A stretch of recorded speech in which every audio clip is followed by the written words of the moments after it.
went the whole beer route.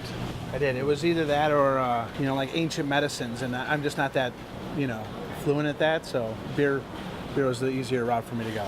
I went to hop school over at Goose Island, and Oh, wow. these are all American. They're more of the citrusy ones, and then these are more herbal ones, and then these ones actually are just for bittering. So I stuck with the citrus ones, Okay. and it's kind of really weird, especially after a few beers, how my head started to kind of think about it. Was the other thing I wanted to incorporate was malt. This is regular malt, and then this one is actually a caramel malt where they toast it. And then they have one that they dark roast, which has a lot of like coffee flavor to it. I made a risotto actually out of the caramel malt. And that's just vegetable stock and the malt. We're gonna turn them into a risotto, but kind of a little bit backwards in terms of, we didn't start with onions and frying the individual kernels because they didn't do real well that way. We're gonna use the Celian hops. And we found they're almost very similar to tea. About 4 minutes is a great before they start to really get super bitter. A few of these here, just a few. These are the pellet, which that was the challenge, and it's really hard to find just loose and hops or fresh, especially right now, this time of the year. So what they do is they take the pellet or the hops and kind of compress them. It's almost like you could build a car out of them, like a Cheech and Chong movie almost. And then this is our sous vide. We just took onions, really slowly cooked them in butter, and so that'll introduce kind of that onion note and adds a little bit of creaminess in.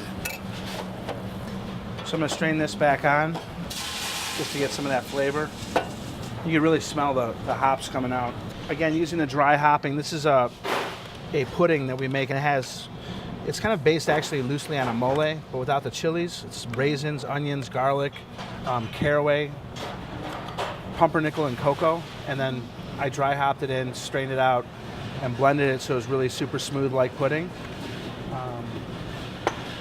And we use mandarin quats, which are in season right now from California. So we made marmalade. Again, we dry hopped it. And after tasting, especially like the caramel hops, it just kind of was like in my head to use this chocolate sauce. And I was like, chocolate, caramel, citrus really seem to go really well together. And the other thing too, I had beer on the brain. I was like, beer and citrus is not too far off in terms of, a pairing. So thinking along the lines of beer, I was like, beer, bar food, and instead of chicken wings, we're actually going to do some like chicken fried sweetbreads. 3-step bread them, and the last step will be a pretzel crust actually.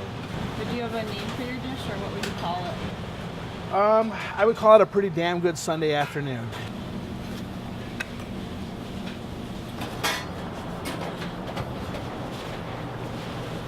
And we're gonna let them go about a minute. These we're going to finish with hop flavor dust. It's actually some powdered sugar, salt, and ground up hops. This is the Amarillo. These are definitely a little bit more of the grapefruit, almost a milder citrus kind of a flavor. Red grapefruit is what I smelled. You can see the hops now, the green of the hops coming out. Yeah. So, all right, so we'll finish this dish here. And this is pretty intense stuff, so I'm just going to keep it kind of small. Then our risotto, our caramel malt risotto. 3 of these bad guys. And then our citrus fruit to finish. Make sure we get a little bit of that action. I love zest, so I'm totally okay with eating a whole piece. I mean, not to toot my own horn, but it's pretty delicious. I mean, if you like bitter things, it's definitely got a little bitter element to it, but with the sweetness and kind of just more of the dry hopping, I think it came out really good. Does it taste like beer? No, it doesn't taste like beer in the least bit. So, but I'm willing to bet it would pair really well with probably the 312 from Goose Island, just because that has a little bit more sweetness. So, it's that like umami bomb. And when you eat really good Indian food, I think that's kind of like the secret. I mean, the guy cooks really gorgeous food. I was like, let's give him something really funky to work with.